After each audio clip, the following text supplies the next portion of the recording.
down here properly. What's going on?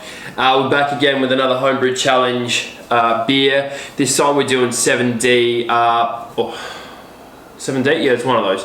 Pale Kellerbier. I think there's Kellerbier and then you got pale and amber, but on the old app it divides it up into three. So this is 7D Pale Kellerbier. Now a Pale Kellerbier is basically a Munich Helles. There is not much difference. This is supposed to be served young. It's supposed to be a bit hazy and give you a bit of those white bread kind of flavors.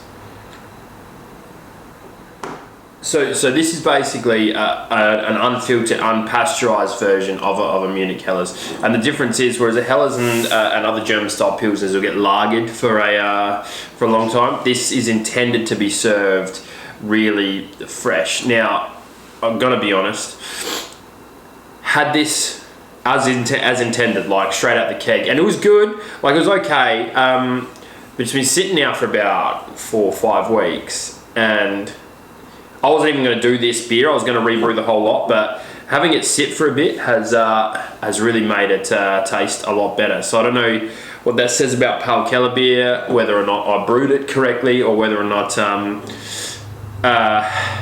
it is kind of supposed to sit. Like the flavors that kind of came out early, like the haze was there, all of that stuff was as described by BJCP, the white bread, like a German Pilsner, but there was just this little bit of bite that was not as pleasant.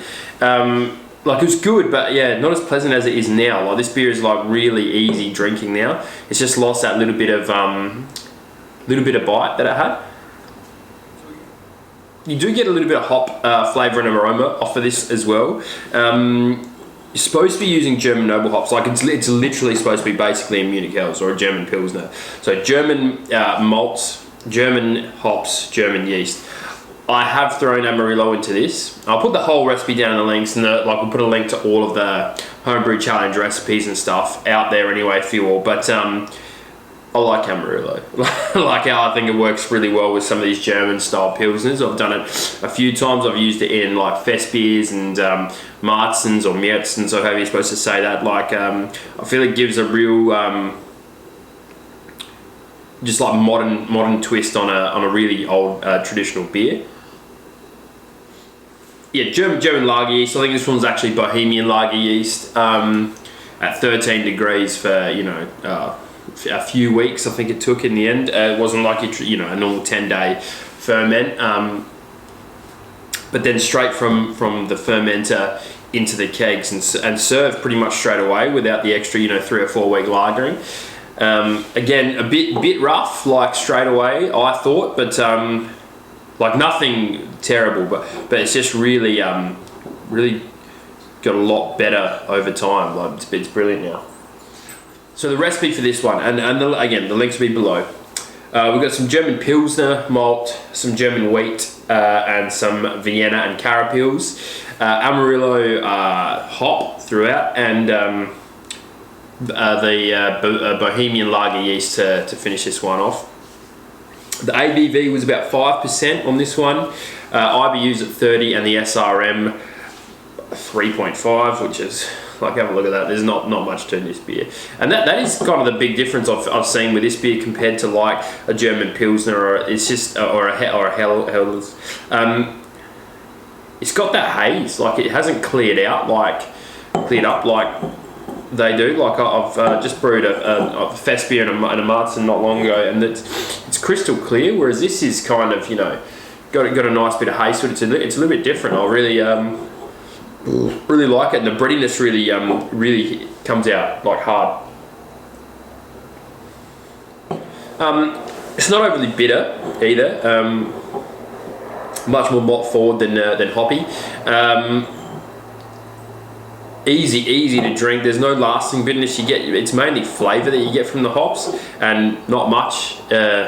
Even so, it's you get your white breads, your German Pilsner style flavours coming straight off of this. This probably isn't a beer for again, non-craft guys are probably like this, like your old boy. It's really approachable beer, and it's nothing in this will scare them off. It'll taste, it'll taste like a beer to them, like a little bit more bitterness, and you start to encroach into maybe Australian lager territory for them, but really approachable beer. If you're a crafty guy, I guess you could pick out the nuances of what it's supposed to taste like, using the BJCP, but I'd give these to the boys or girls who aren't really quite into craft beer just yet. And again, this is probably compared to a Munich Helles or a German Pils. It's pretty much the same exact thing, same malt bills, same everything, except this is just served really young and it's not filtered. It's and that's, I guess, why this is stayed a bit hazy, whereas the German Pils and Helles clear up. They're typically filtered and lagered. So again, this is another one of our Homebrew challenge beers, where we're doing our best attempt at brewing all 120 beers as defined by the BJCP. We've knocked a few out. We won't put any recipes up that we don't like, which is why I've held on to this one for a bit, because I was really up in the air about whether or not I was going to include it, just because, again, at the very start I was a bit like, is it good enough? But as it's sat for a couple of weeks, this is a nice beer, and it fits the style really well. I actually compared this to a Weihenstephaner Kellerbier. Obviously the Weihenstephaner's better, but this is pretty close in like all the profile. Like, they're not too dissimilar, but one of those. Have a crack yourself. Go check out the website. I've got all of the Homebrew Challenge beers up there that we've been doing. I'm trying to get the videos uploaded and all the photos and stuff, but brew it yourself. Tell me what you think, what we could do different.